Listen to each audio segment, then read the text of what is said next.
E diante disso, eu decido quais são as opções terapêuticas que eu tenho. Como que eu vou decidir isso? Eu vou fazer um tratamento empírico ou guiado por cultura? Sempre que possível, guiado por cultura. Isso te garante uma eficiência terapêutica maior. Mas existem situações em que você ainda não tem a cultura disponível. Então, você vai pensar num esquema que seja adequado empiricamente para ser ajustado depois, a hora que você tiver o resultado da cultura. Correto?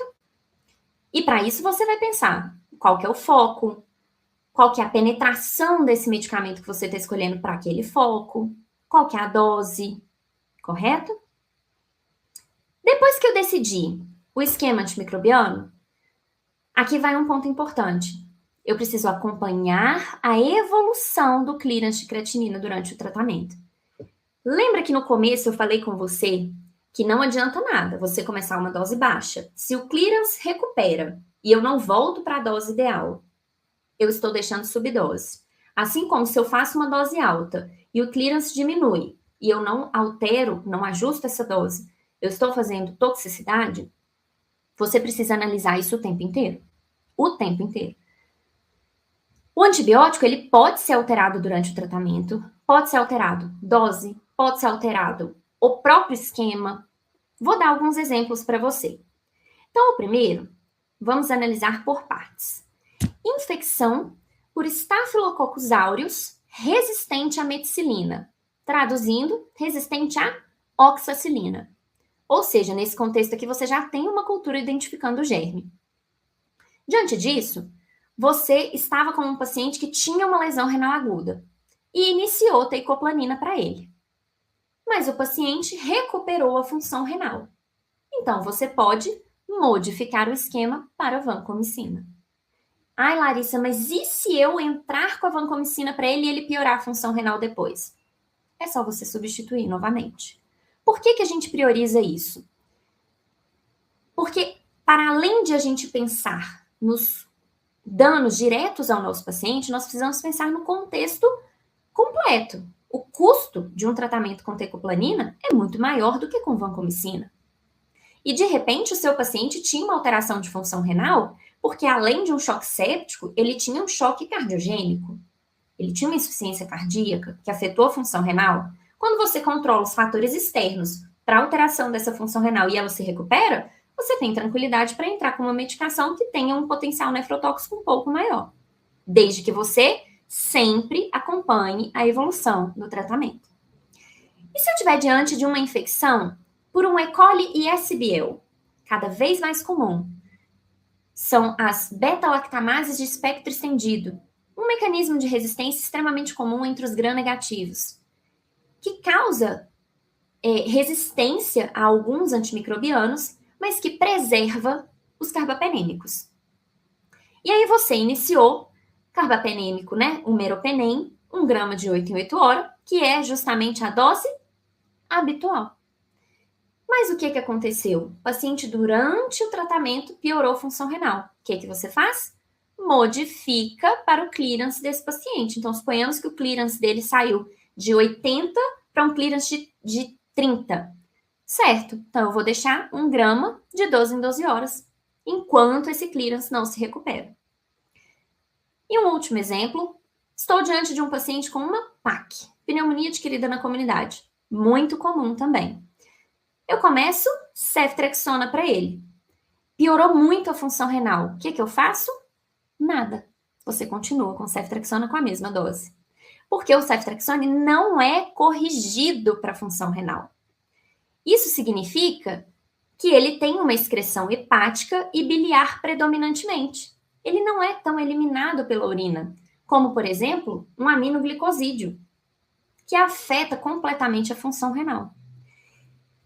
Então, se você está diante de um paciente que tenha um quadro infeccioso, o seu paciente tem um quadro de insuficiência renal aguda ou crônica, você reconheceu isso adequadamente, definiu quais são os esquemas que você precisa fazer, você consegue organizar de forma mais metodológica o passo a passo que você precisa seguir.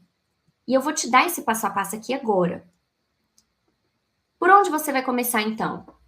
Reconheci a infecção, é bacteriana, preciso de um antibiótico. Qual é o clearance de creatinina do meu paciente? Tem disfunção? Eu vou decidir, é um tratamento conservador ou tratamento dialítico? Por que isso é tão importante? Porque existem alguns antimicrobianos que são dialisáveis. Se o seu paciente está precisando de hemodiálise, você vai precisar analisar isso para decidir em que momento você vai fazer o antimicrobiano.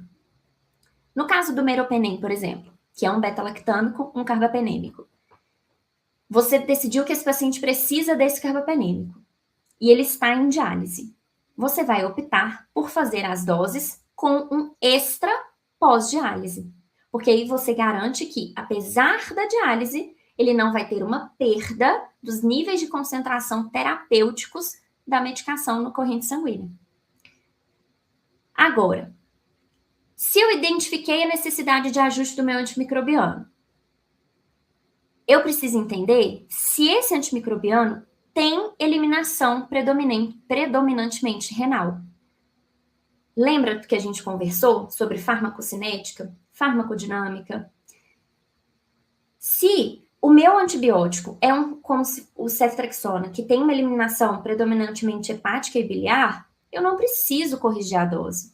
Mas se eu estou diante de um paciente que precisa de uma amicacina, um aminoglicosídeo, eu sei que esse paciente vai precisar de ajuste de dose. Então, isso é um ponto extremamente importante. O antimicrobiano escolhido requer dose de ataque? Se sim, presta muita atenção agora. Médico, você nunca vai reduzir ou corrigir a dose ou o intervalo da dose na fase de ataque. Nunca. Porque se você fizer isso, você está oferecendo subterapia para a infecção do seu paciente. Seu paciente morre porque você prescreveu errado. E por último, o meu antimicrobiano é tempo dependente? Um exemplo, os beta-lactâmicos. Se for tempo dependente, eu reduzo a dose. Por que eu não reduzo o intervalo? O antimicrobiano que é tempo dependente, ele depende de ficar mais tempo na corrente sanguínea, em contato com a bactéria com o foco da infecção. Se eu mudo o intervalo de dose, eu altero esse tempo de contato. Mas se eu altero simplesmente a dose, eu consigo reduzir a curva de concentração acima do MIC. Agora, se eu estou diante de um medicamento, de um antimicrobiano que é concentração dependente, como, por exemplo, os aminoglicosídeos, eu vou aumentar o intervalo das doses. Por que com a amicacina, quando eu estou diante de um paciente com uma cistite, por exemplo, eu posso fazer dose única de amicacina? Porque para ter o efeito da amicacina, ela depende do pico de dose. Isso é a definição de uma medicação que é concentração dependente. Ela depende só do pico da dose.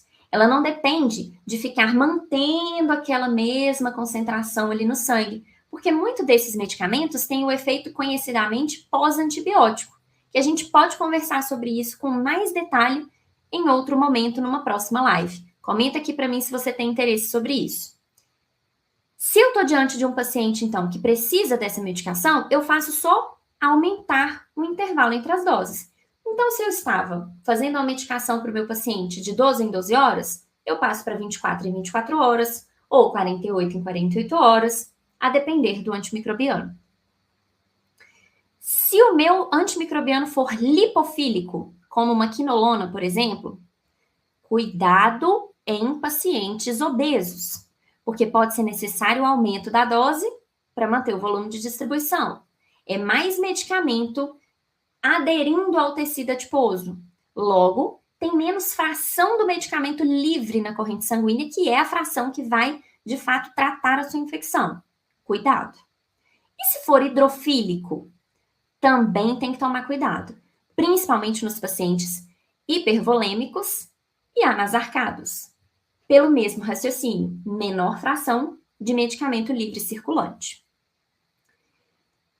Se você ainda tem alguma dúvida, ainda tem insegurança na hora de tratar as infecções dos seus pacientes, de prescrever os antimicrobianos, esse lugar é para você.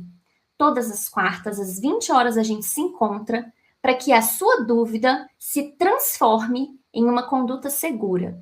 Eu sou a doutora Larissa Artuso, médica infectologista, e eu ensino médicos a dominarem as infecções com total segurança.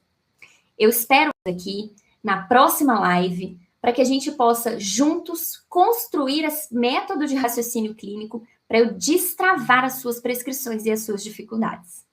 Me manda aqui o tema que você quer na próxima live. Te espero lá. Tchau, tchau.